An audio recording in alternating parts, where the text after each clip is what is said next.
आज हम आप लोग को पपीता का शरबत बनाकर दिखा रहे हैं। बहुत ही फ़ायदा है, बहुत ही मुफीद होता है ये। इसको बनाने के लिए इतना कट करके देखिए रख लिया पपीता मेरे अपने ही किचन गार्डन का है।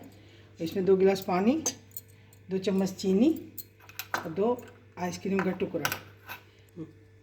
अब देखिए, अब इसको मिक्सर में डाल के इसको पीस लेते हैं।